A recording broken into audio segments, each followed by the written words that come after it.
Olá, que a graça e a paz de Jesus esteja com você, em sua casa, aonde quer que você esteja, em qualquer momento que você assistir a esse programa. Eu sou o pastor Júnior Mendes e é um privilégio, um prazer estar com vocês aqui nesse momento. Esse é o programa Texto e Contexto e vocês estão acostumados a ver aqui, conduzindo esse programa, o pastor Eleilton William. Ele não está conosco, em breve vai voltar a conduzir o programa. Continuem orando por nós, orando por ele e sua casa. Mas, nesse momento, enquanto ele não retorna, nós preparamos um programa especial para falarmos sobre Deus em missão. Ler a Bíblia a partir da história da redenção. E nós vamos conduzir isso ao longo de alguns programas durante esse mês de fevereiro e o mês de março. O programa Texto e Contexto, como você sabe, é um espaço online da Convenção Geral das Igrejas Adventistas da Promessa, para conversarmos sobre temas bíblicos, doutrinários, teológicos, sempre à luz da Palavra de Deus. E nessa série especial, como já falei, nós conversaremos sobre essa leitura bíblica a partir do Deus em missão. O grande plano de Deus, a grande história que Deus está construindo e a igreja participante dessa missão. Ler a Bíblia a partir dessa proposta é uma forma de interpretar, é uma hermenêutica que entende a missão como o centro de todo o processo de redenção operado pela Trindade. É comum nesse espaço, e faremos isso, nós vamos ao próprio texto bíblico analisar essa leitura, analisar essa interpretação a partir do que o próprio texto bíblico nos apresenta, para entendermos ao longo dos episódios o nosso privilégio como povo de Deus, mas também entendermos a nossa responsabilidade como participantes ativos na missão de Deus no mundo. Para isso, nesse primeiro episódio, nós vamos iniciar essa conversa e está aqui comigo o pastor Alexandro Jorge. Ele é superintendente da Convenção Paulista, ele é teólogo, administrador e está cursando pós-graduação em revitalização e plantação de igrejas. Pastor Alex, me permita chamá-lo assim, seja muito bem-vindo. Claro, obrigado, pastor Júnior. É um prazer, poder estar aqui no programa Texto e Contexto, me dirigir também a todo o povo promessista. Deus abençoe, que a gente possa ter aqui uma conversa teológica, produtiva para a glória de Deus. Amém. Bom, irmãos, irmãs, amigos que estão nos assistindo, vamos diretamente então ao tema Deus em Missão, essa proposta de leitura bíblica a partir dessa grande história da redenção. Há um teólogo, Christopher White, que ele diz assim, que ele vê a missão de Deus e a participação do povo de Deus nela como uma estrutura na qual podemos ler toda a Bíblia. Há um outro autor, N.T. Wright, eles têm o mesmo sobrenome, mas não são parentes. Ele diz assim, a Escritura oferece uma história que é a história do mundo todo. É a verdade pública. Isso significa dizer que, ao olhar para a Bíblia como um todo, é preciso ser possível enxergar a ação de Deus em missão.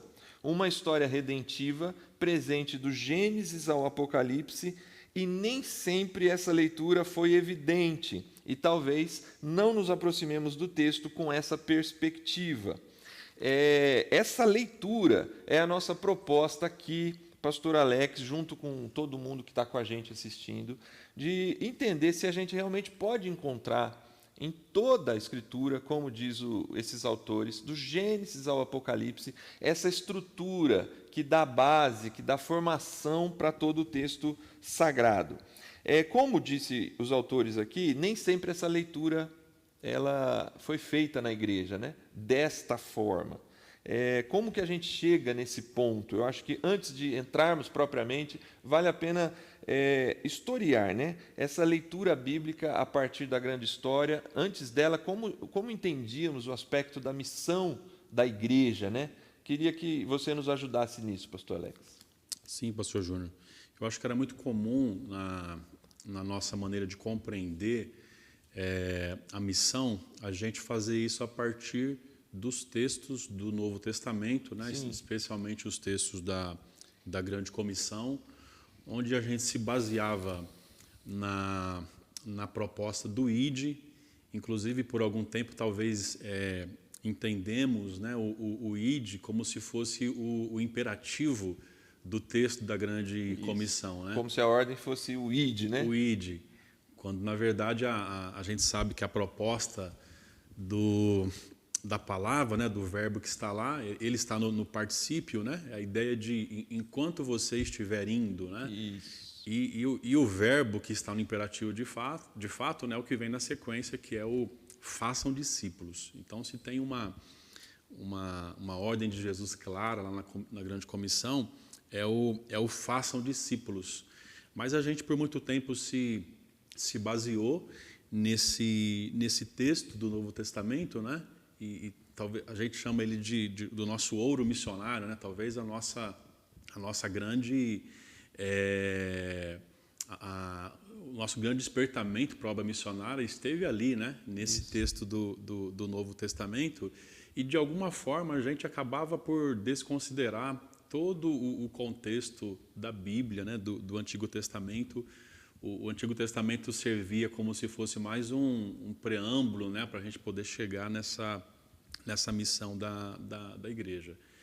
E aí, quando a gente lia a Grande Comissão, a partir desses textos, entendendo que a missão ela nasce ali, parece que a gente estava dizendo que Jesus, naquele momento, então, estava inaugurando uma nova etapa, um novo momento, sem qualquer relação direta, né, com os textos do Antigo Testamento.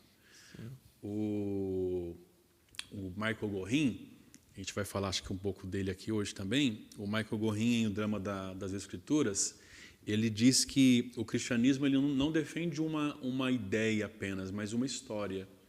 E esses autores eles vão dizer que não existe apenas um texto que seja missionário, ou alguns textos missionários na Bíblia, mas toda a Bíblia ela caminha nessa mesma direção, ela nos aponta, né, para esse chamado missionário.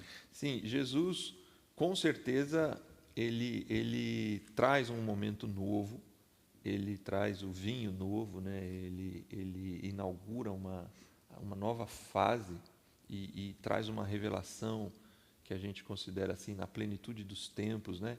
Deus se revelou em Hebreus, é dito que ele se revelou pelas Escrituras, através dos profetas, mas ultimamente ele se revela pelo Filho, né? Sim. Então é óbvio que tem ali um momento novo, mas eu acho que a leitura, olhando por esse aspecto do Deus em missão, ele traz para a gente que esse momento novo ele tem ligações diretas, e a gente vai conversar sobre isso, com toda a história construída no Antigo Testamento, que Deus está construindo uma grande história que dá base narrativa para todo o universo, né?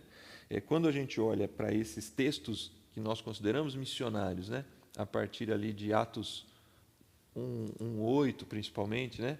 Fiquem, pois, em Jerusalém, até que do alto vocês sejam revestidos de poder, e depois vocês serão minhas testemunhas, né? Tanto em Jerusalém, Judeia, Samaria e até os confins da terra. Essa leitura ela se tornou predominante no sentido de entender a grande comissão, esse envio missionário, por meio de um projeto expansionista, né? Sim. Com características inclusive geográficas, né? Que enfatiza a missão saindo de um lugar no caso Jerusalém, e indo para outro, né? Até os confins da terra. E, de forma moderna, saindo de um ocidente cristão e indo para um não ocidente, né, pagão, para culturas em que praticam outras religiões, né? Então, atravessar o oceano, né? De alguma forma, significava isso para norte-americanos, até mesmo para europeus que iam para o Oriente, né? Vamos pensar assim.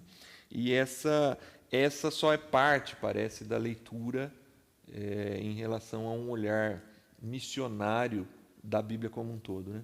Sim. Talvez a gente não fazia apenas a leitura, né, dessa forma, mas a própria prática, né, missionária, como você colocou, ela acabava indo nessa direção, né? A gente tratava a missão como um deslocamento geográfico. Então, a gente só pode ser missionário se eu deixar minha família, deixar minha casa, meu trabalho, a cidade que eu moro, né? Fazer as minhas malas, pegar um avião e ir para o outro lado do mundo, né? Aí eu consigo ser missionário. E a gente, com essa interpretação, acabava por desconsiderar a proposta bíblica, né, de que essa missão ela acontece simultaneamente em todos os espaços geográficos, né? Na verdade, a missão ela acontece aonde eu estou, né? Aonde o cristão está, a missão ela acontece.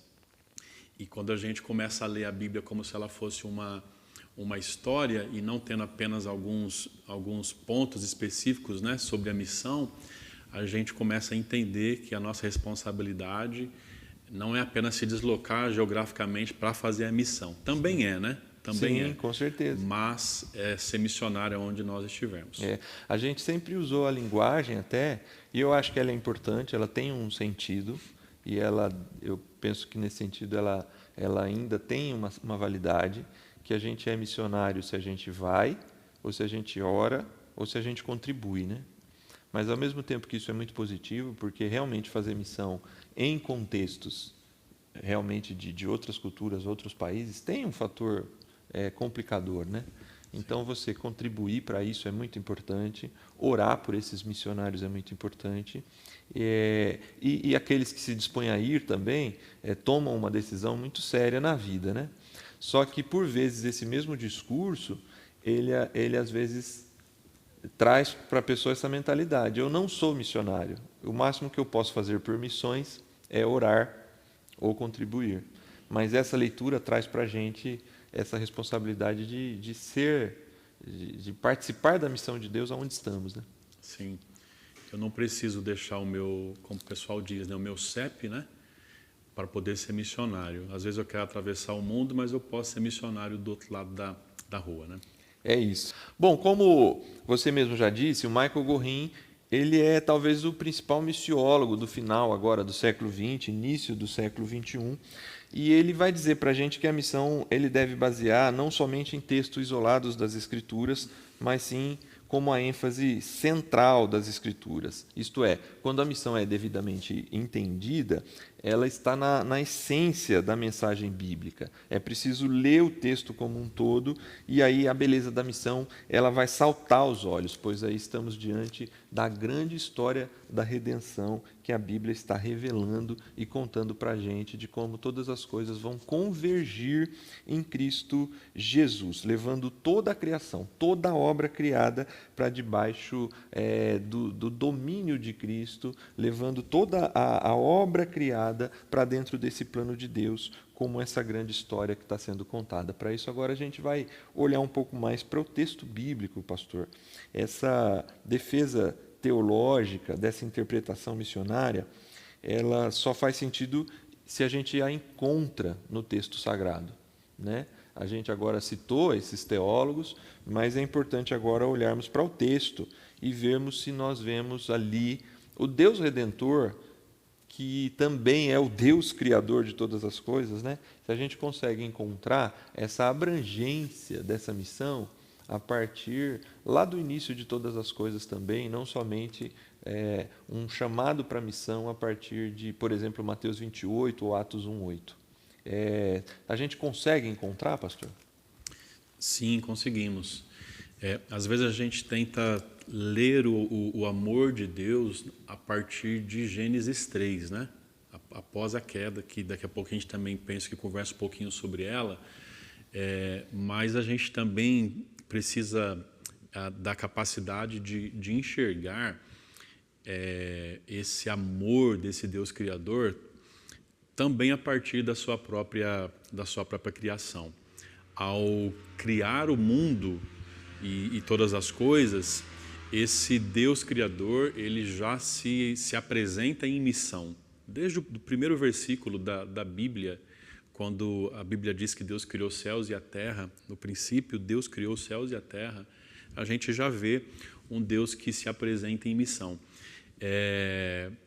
O texto de Gênesis, às vezes a gente fica olhando para ele, né, e tentando discutir a ideia do Big Bang, se foi explosão, se não foi explosão, mas a gente também pode olhar para o texto de Gênesis 1 como a ideia de um texto missionário, a ideia de um Deus que se apresenta em missão.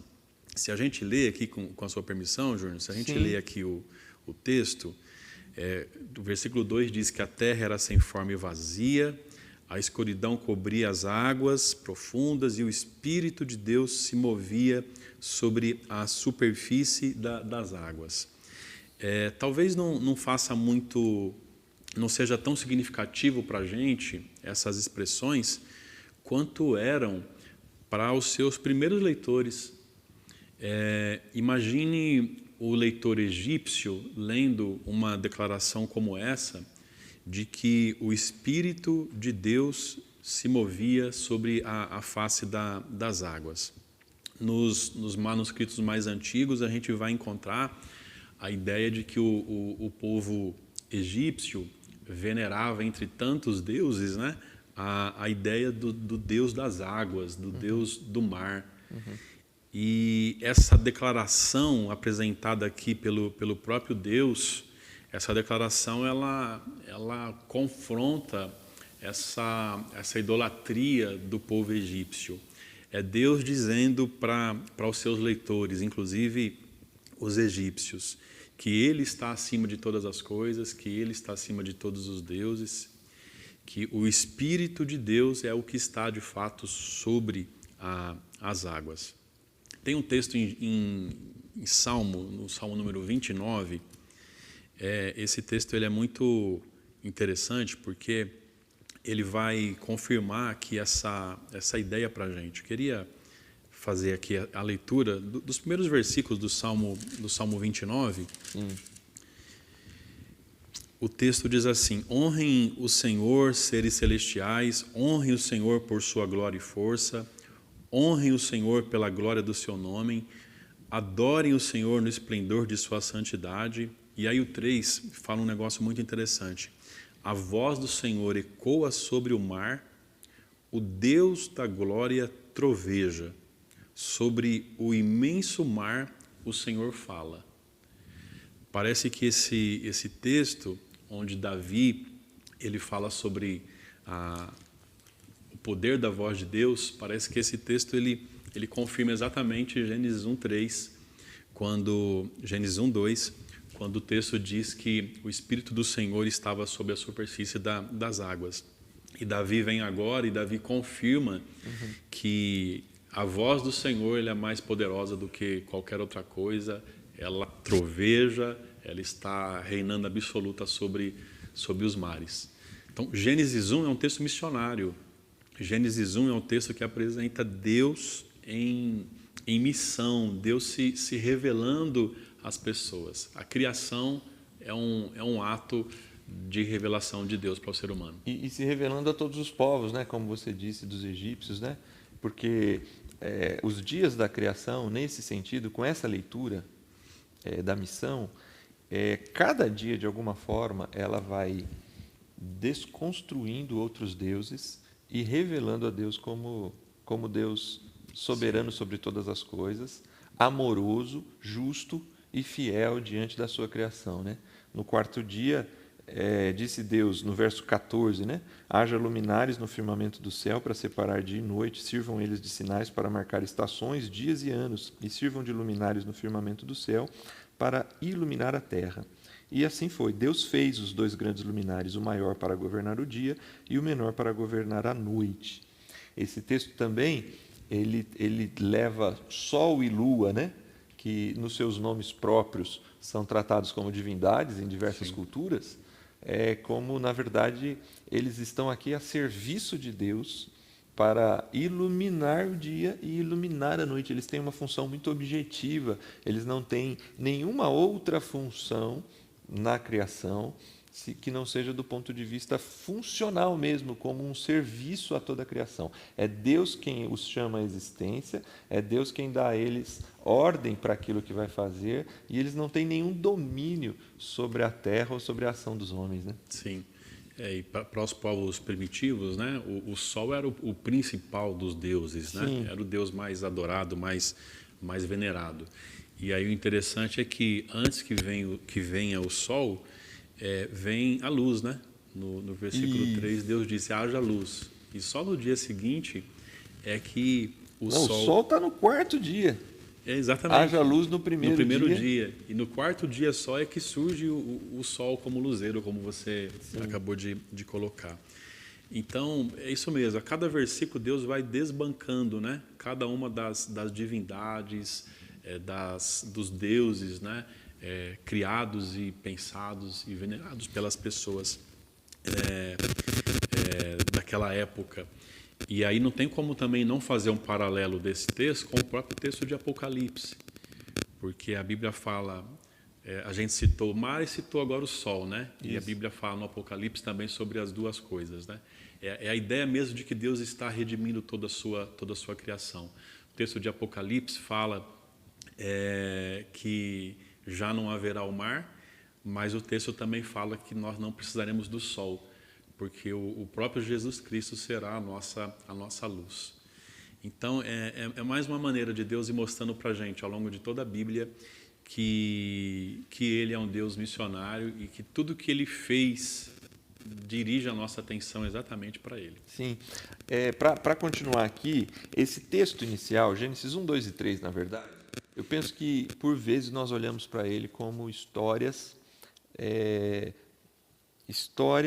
para os nossos filhos, para contar sobre a criação, ali como Deus criou o homem e a mulher do barro, a família, o pecado, e parece que nós não olhamos mais para esses textos, como se eles fossem textos assim, coisas que a criança aprendeu e já não precisa mais se voltar para eles. Mas quando a gente olha o texto sagrado do ponto de vista de Deus em missão, Gênesis 1, 2 e 3 são fundamentais, porque é a partir deles que toda a história vai se desenvolver. E a gente vai ver em Gênesis 1 que ao final de cada dia Deus diz que a criação é boa, que Sim. O que foi criado é bom. Nós temos aí a ideia, essa palavra bom, ela traz talvez três ideias: a ideia da própria bondade de Deus, a ideia da justiça de Deus e a ideia da beleza de todas as coisas. Isto é, o mundo é um mundo em equilíbrio, porque as coisas foram feitas em justiça. O mundo é um mundo feito por um Deus amoroso, bom, justo também, e por isso essa bondade de toda a criação, tudo está em parceria, né? A terra contribui com o homem participa desse processo, ele vai gerir ali o jardim e ele tem a parceria com Deus. E ao mesmo tempo tudo é belo. A ideia da beleza, alguns autores vão relacionar a ideia da beleza com a ideia da espiritualidade, porque a beleza do ser humano se encontra nessa sua relação bem estabelecida com Deus. E toda a criação é bela porque ela reflete a glória de Deus, né? Salmo 19 é que vai dizer isso, né? Os céus declaram a glória de Deus. Então, a beleza de Deus se manifesta por meio, e isso talvez é a essência da espiritualidade, né? Ela se manifesta na glória de Deus na vida daqueles que refletem essa glória. E o ser humano é colocado como esse representante. No final da criação, no sexto dia da criação, o ser humano é esse representante de Deus, ele é a imagem e semelhança de Deus, que vai ser o representante de Deus para a criação do universo, para gerir e administrar o mundo daí por diante, não é isso? Sim, Deus dá para o ser humano o privilégio, né, de ser um coparticipante de tudo isso, né?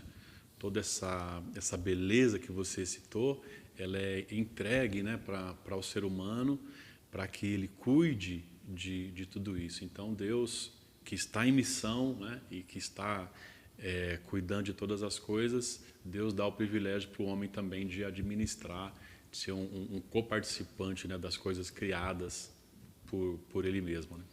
A ideia é que aqui a gente começa a ver o paralelo também, a relação desse processo de criação com a missão que fica mais clara no Novo Testamento, né? Paulo ele vai dizer que em Cristo todas as coisas se fizeram novas, né? É nova criação, né? Algumas traduções trazem ali nova criatura, né? Mas talvez a melhor tradução é a que aparece na NVI, né? Que a ideia ali não é de nova criatura somente, mas é a ideia da nova criação, né? E se é uma nova criação, nesse sentido, ela tem direta ligação com essa criação aqui, né?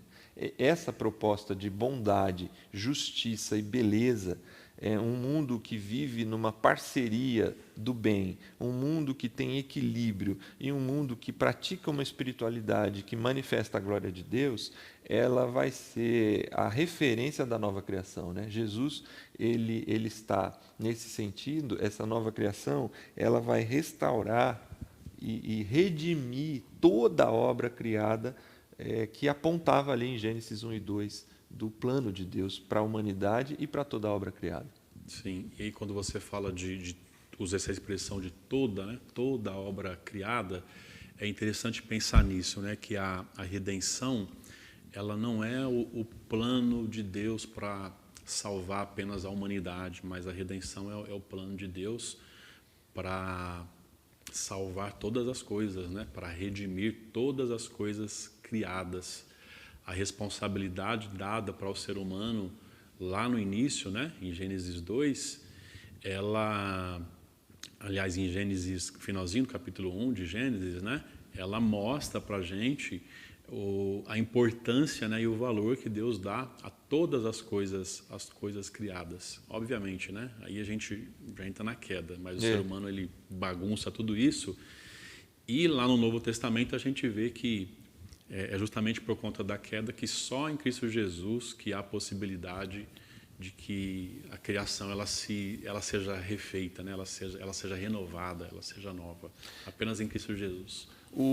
É interessante essa leitura porque nós, quando apontamos para a salvação, por vezes, de forma assim comum, se fala da vida no céu, né? Que a gente vai viver com Jesus no céu. Mas é muito claro, biblicamente, nós sabemos disso, a nossa confissão de fé também trata disso com bastante ênfase, do milênio, né? Mas a vida, ela se dá na terra, né? Sim. O lar dos remidos, a vida pós-redenção definitiva em Cristo, ela acontece na criação, né? Ela não acontece nesse ambiente que a gente chama de céu, que talvez esteja fora da nossa até compreensão, o que significa esse lugar, se é que a gente pode dizer assim. Mas o Apocalipse ele vai apontar para a gente que existe uma retomada da criação, né? Nós retornamos para a terra, todo o povo redimido, salvo em Cristo Jesus para a vida eterna, vai retomar a criação aqui na terra, né? Sim, é a ideia de que nós fomos criados num jardim, né?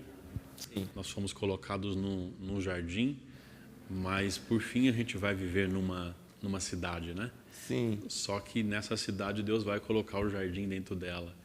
Então, é Deus restaurando a ordem de todas as coisas, né? E as coisas voltando a ser exatamente da forma como Deus pensou lá no início. Então, o interesse de Deus, ele é muito mais amplo, né? Do que às vezes a gente fala, né? Do que a gente imagina. O interesse de Deus é a redenção de toda a criação. Bom, nós passamos aqui um pouco por Gênesis 1 e 2, olhamos aqui alguns textos no próprio Salmos, né? Salmo 29. Outros salmos também são extremamente missionários, né? Que vai apontar para louvem a Deus, louvem os povos todos, né? A ideia da manifestação de Deus e a apresentação de Deus para todos os povos. A gente podia, desculpa te cortar, lembrar do próprio texto de Jesus, quando ele anda sobre as águas, né? que também é uma alusão aí ao que a gente citou lá do capítulo 1 de Gênesis. Jesus acalma a tempestade, né? E aquilo ali também é uma evidência do poder de Jesus, né? Sobre toda a sua criação. A criação se sujeita ao poder de Jesus. É mais uma vez essa ideia do Deus missionário que já existe desde lá dos primeiros versículos de Gênesis. Bom, parece que a gente encontra então um fio condutor da história. Essa teologia, essa hermenêutica que vai encontrar na criação e na nova criação, essa embalagem que vai trazer, cercar o conteúdo do que a palavra de Deus vai apresentar para a gente.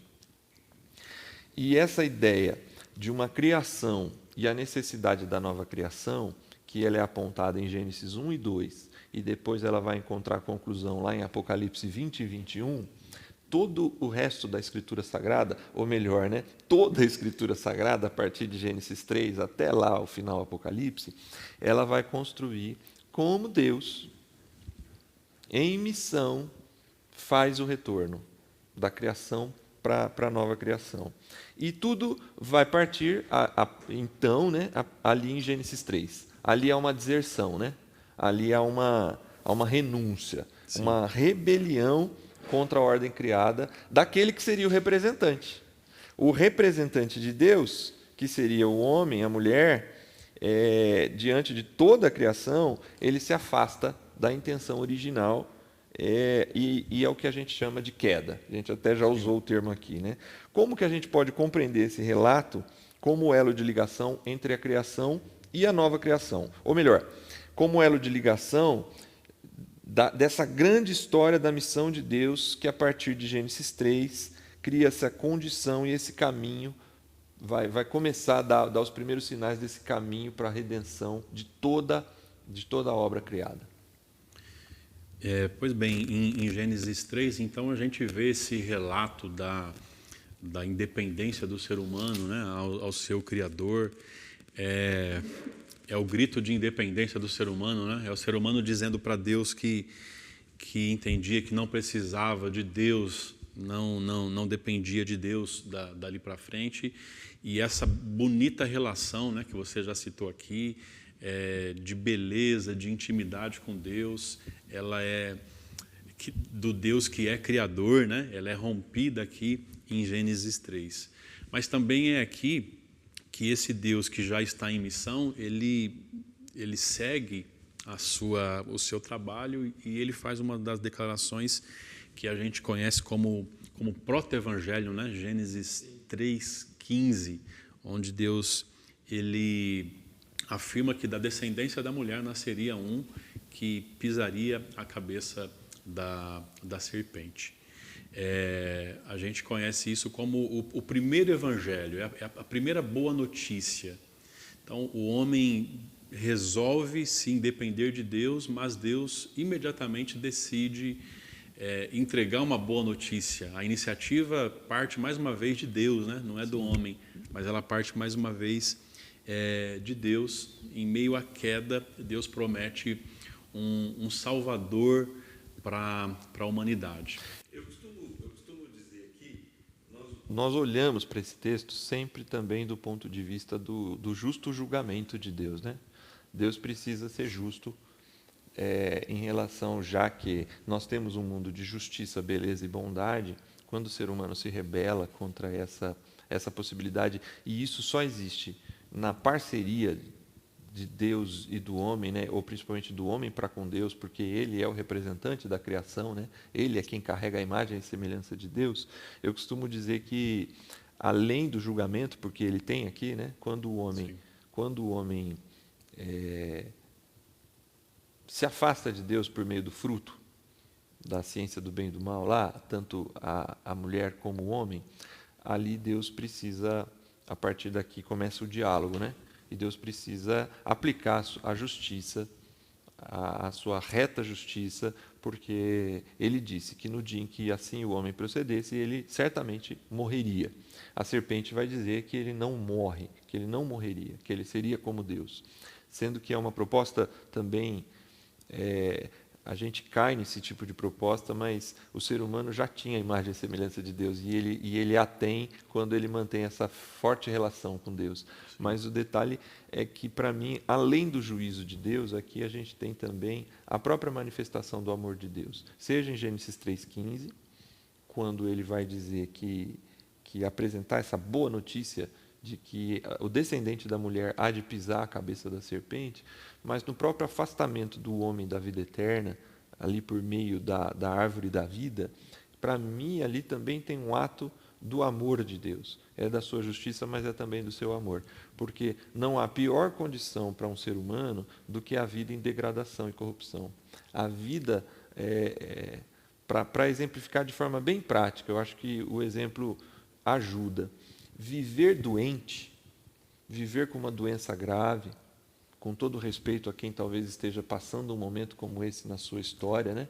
Viver em degradação, viver em corrupção, viver debaixo de um vício, viver debaixo de algo que só traz assim, traz talvez algum alívio por conta de um prazer ou outro, mas sempre emocionalmente abatido, abalado, com um relacionamento com as pessoas próximas destruída. Uma vida eterna nessa condição seria um castigo muito pior do que a justiça de Deus. Deus é justo e Ele age com justiça, mas essa justiça de Deus é baseada no seu amor e na sua misericórdia. Sim. Eu queria ler o texto de João, do Evangelho de João, que também fala desse princípio criador, e citando especialmente aqui a ideia da presença de Jesus, né? Desde o começo de todas as coisas. No princípio, esse texto é muito conhecido nosso, né? No princípio era o Verbo estava com Deus, o Verbo era Deus. Todas as coisas que foram feitas por meio do Verbo, né? E sem ele nada do que foi feito se fez. Aquele que é o Verbo possuía a vida e trouxe luz a todos, diz aqui o texto. Essa luz brilha na escuridão e a escuridão nunca conseguiu apagá-la.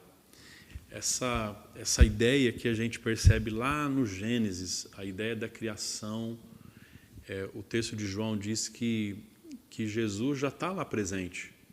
Ele está criando, através do seu amor, todas as coisas. E esse mesmo Jesus também está presente lá em Gênesis 3.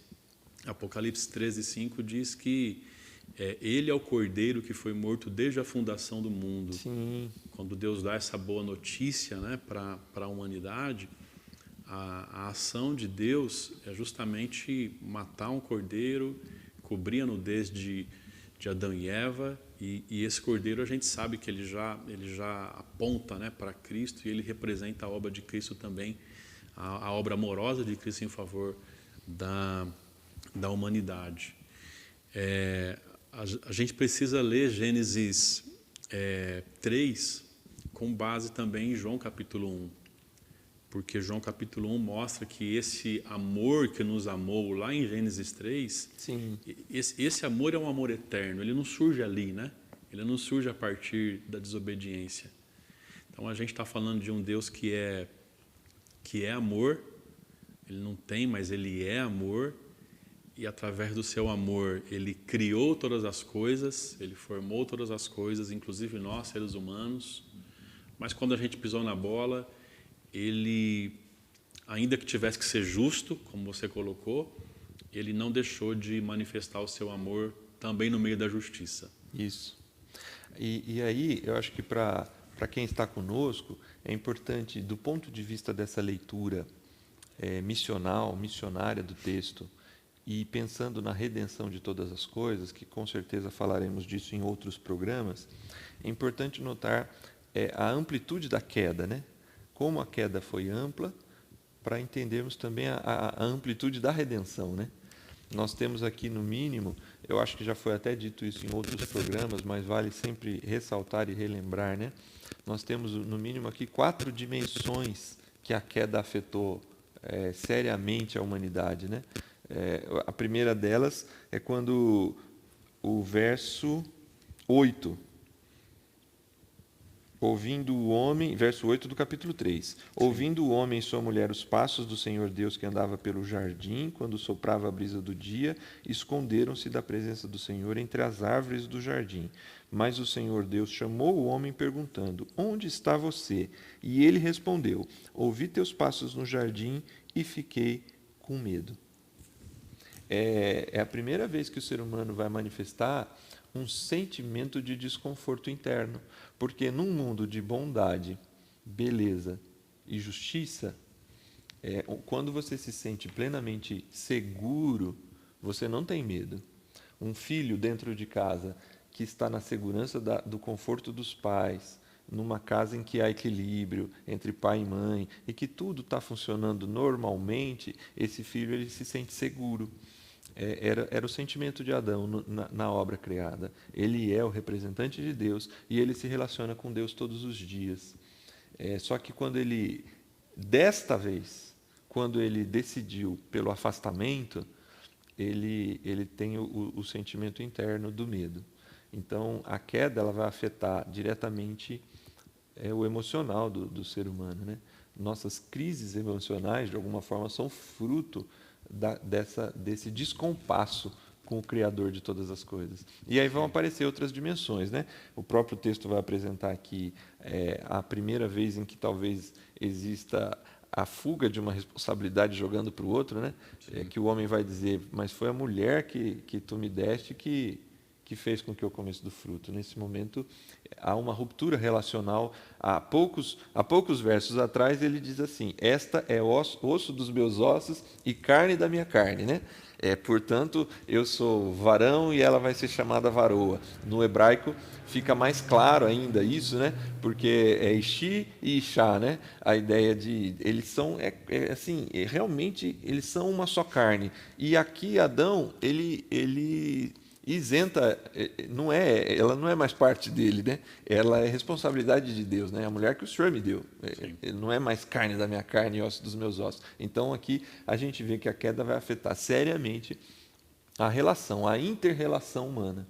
Aí também a queda vai afetar a relação do homem com a natureza. Deus vai dizer que o trabalho humano vai gerar agora um esforço em que ele vai sofrer para tirar a sua produção, né? Produzir, cultivar, criar cultura vai ser um ambiente hostil, difícil, complicado. Então tem uma ruptura também com toda a natureza. E Paulo, em Romanos 8, vai dizer que a natureza geme essas dores até que ela aguarda a manifestação dos filhos de Deus, né? E por fim, obviamente, esse afastamento de Deus ocorre essa ruptura espiritual. Todo esse é o processo da justiça de Deus sobre essa morte, né? Todas essas coisas fazem parte dessa condenação da morte presente em Gênesis 3 ali. E isso tudo demonstra que a redenção também precisa ser ampla. Sim, é importante perceber essas dimensões, né? Dessas rupturas. Você citou Deus, né? O próprio ser humano, né, em relação a si mesmo, a relação com os outros e a relação com a natureza, né, com as coisas criadas. Sem dúvida, né, todas as dimensões são terríveis, mas sem dúvida a primeira que você citou, a perca da intimidade, do relacionamento com Deus, ela acaba resultando também num grande prejuízo, né, em todas as outras dimensões. Mas se o ser humano caiu nessas 4 dimensões que a gente citou aqui pelo menos, ele também precisa ser restaurado em tudo isso. Então a amplitude da redenção, ela alcança a nossa relação com Deus, ela alcança a relação do homem consigo mesmo, né? A relação do homem com os seus próprios sentimentos, né? O seu equilíbrio, né? Pessoal, nem se sentir além, nem aquém. Sim. A própria relação do homem com as coisas criadas, né? O texto fala que vai surgir espinhos, né? Os espinhos eles aparecem na nossa história também, e a relação do homem também de maneira interpessoal. Então a redenção, ou a história da redenção contada pela Bíblia, ela é muito ampla, né, Júnior? E ela ela alcança todos esses aspectos. Deus não está redimindo apenas a minha vida, né, para que eu seja salvo. Isso. Deus está redimindo a minha vida para que eu seja salvo, mas para isso Ele está redimindo a minha relação com Ele, a minha relação com você, né, a nossa relação uns com os outros e a nossa relação com a natureza, que Ele falou para a gente cuidar dela, domine, né, sobre todas as coisas, nos deu uma responsabilidade, mas por conta da queda a gente acabou não obedecendo à ordem de Deus. É isso traz para a gente, essa sua fala final me desperta aqui para lembrar a todos aqueles que estão assistindo conosco que isso aponta porque a salvação ela tem esse caráter individual e é assim mesmo. Eu preciso confessar com a minha boca, né, e aceitar, reconhecer, né, essa minha dependência de Deus por meio de Cristo Jesus, confessar Cristo Jesus, né? E isso acontece por meio da palavra. Só que esse é um aspecto da salvação, porque a partir desse momento eu sou nova criação. Sim. Eu faço parte da nova criação em Cristo Jesus e eu sou chamado a participar ativamente dessa missão que está redimindo todas as coisas, que está redimindo o ser humano na sua dimensão emocional, na sua dimensão relacional e na sua dimensão com a natureza e a cultura, né? Porque a natureza aqui também diz dessa ideia do cultivo, da própria cultura. Então, assim, todos os aspectos vão passar pelo processo da redenção. A minha salvação, individualmente falando, ela é um benefício, ela é um privilégio, mas ela aponta para o fato de que eu faço parte agora como representante, porque eu tenho a conformidade da imagem agora não em Adão mais, né? Romanos 8 que vai dizer, né, que todas as coisas contribuem conjuntamente, Romanos 8, 28, para o bem daqueles que amam a Deus, daqueles que foram chamados pelo seu propósito conformes à imagem do seu Filho. Então, na nova criação, a imagem e a representatividade, ela está em Jesus Cristo, e eu, ligado a Jesus Cristo, fazendo parte da nova criação, eu passo a entender que a missão ela faz parte da minha salvação. Ela Sim. não é só para mim, ela é uma salvação em que vai envolver a redenção de todas as coisas, e se eu faço parte da nova criação, eu faço parte dessa missão de participar desse processo. Sim. Às vezes eu me lembro que para a gente entender a proposta da redenção, a gente tem talvez duas chaves hermenêuticas, né? Uma é olhar, obviamente, para o Apocalipse, né? E tentar entender a proposta de Deus lá no futuro, como as coisas serão, e a gente tentar identificar isso no texto de Apocalipse. A outra chave talvez seja olhar para o próprio Gênesis, mas antes do capítulo 3. Olhar para o próprio Gênesis e tentar enxergar como eram as coisas antes da queda, né? Como era o mundo pensado por Deus? Isso. Como era o mundo criado por Deus? E se Deus está restaurando todas as coisas, a palavra que aparece lá em Apocalipse, né, quando o Senhor diz, eis que faço novas todas as coisas, tem duas palavras, né? Uma palavra a Bíblia usa para se referir a coisas que surgem a partir do nada, né? Sim. E a outra, que é a que está no texto, é uma palavra que aparece na Bíblia para se referir a coisas que serão transformadas a partir daquilo que já existe. É uma renovação. É uma renovação. Então, Deus está renovando todas as coisas e Deus vai retornar todas as coisas ao seu plano original, aquilo que era lá no início. Esse ambiente que se tornou imperfeito, ele tornará a ser perfeito. A relação com Deus será perfeita, a relação do ser humano com o ser humano será perfeita, a relação do ser humano consigo mesmo, né? E a relação do ser humano com a própria natureza, ela será completamente restaurada. Sim. Bom, pastor, o papo está muito bom aqui, mas a gente está praticamente chegando ao final do programa de hoje. Tem muita coisa para falar, mas a gente tem aí alguns programas para continuar tratando dessas questões. Vamos tentar fazer um resumo de tudo o que a gente falou aqui. Se eu esquecer de alguma coisa, você vai me ajudando aí, para todo mundo, para a gente chegar na mesma página no próximo programa. Bom, Gênesis 1, 2 e 3 é leitura fundamental que vai nortear toda a leitura bíblica, porque ela vai apresentar o plano original de Deus, a criação de Deus, a posição do ser humano nesse projeto e como tudo isso caminha daí por diante. A criação, ela apresenta, então, em Gênesis 1 e 2, esse plano criativo de Deus. E esse plano de uma ordem criada em equilíbrio, né, justiça, beleza e bondade, ela aponta para que nós, como essa imagem nesse processo, a imagem de Deus em todo esse processo, então todo o conceito da nova criação em Paulo e em Apocalipse, ela é derivada e ela é resposta a essa criação inicial. E a queda humana, por fim, ela vai revelar tanto a desistência ou talvez a incapacidade da humanidade em viver como esse representante ativo de Deus, porque o elemento central da história vai ser mostrado aqui ao longo desses episódios, não é Adão. O elemento central da história da redenção passa por Jesus Cristo, o filho de Adão. O filho de Adão, o filho de Moisés, e o filho de Davi, né? Então eu acho que essas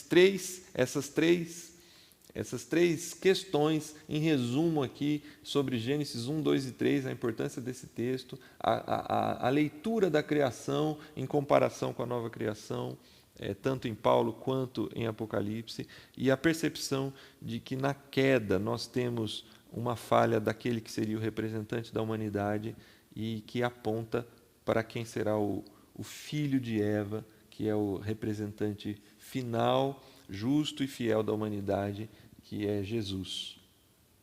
Acho que isso aqui resume a nossa conversa de hoje para fazer esse arco de uma história bíblica que aponta para Deus em missão. Acho que é isso. Deus está contando uma grande história. Essa história não começa a partir de Mateus, como vimos, né? Sim. Não começa a partir de Gênesis 3, mas começa lá do começo. Deus está contando uma grande história. Essa é a história da criação amorosa, né, de todas as coisas, da redenção de todas as coisas. Mas eu acho que, para tentar aplicar isso aqui para a nossa vida também, a gente precisa também lembrar que essa também é a nossa história, né? No meio dessa grande história contada, tem a minha história, tem a história de quem está ouvindo agora esse programa, e nós fazemos parte dessa grande história que Deus está contando. Nós também somos personagens dessa história e somos alcançados pelo amor e pela redenção do Senhor Jesus. Amém. Bom, estamos chegando ao final desse programa, desse primeiro programa sobre esse tema Deus em Missão. E a gente vai, obviamente, ver a partir do próximo programa que, se é uma história contínua, ela não vai pular de Gênesis 3 para Mateus 1, né? Tem outros personagens importantes e a gente precisa colocar Jesus dentro desse contexto. Como Deus trabalha para a vinda de Jesus por meio ali da formação, principalmente do povo formado ali por Abraão, reunido ali em Moisés e definitivamente estabelecido em Davi. Mas isso vai ser assunto para o nosso próximo episódio. Obrigado, pastor Alex, até aqui.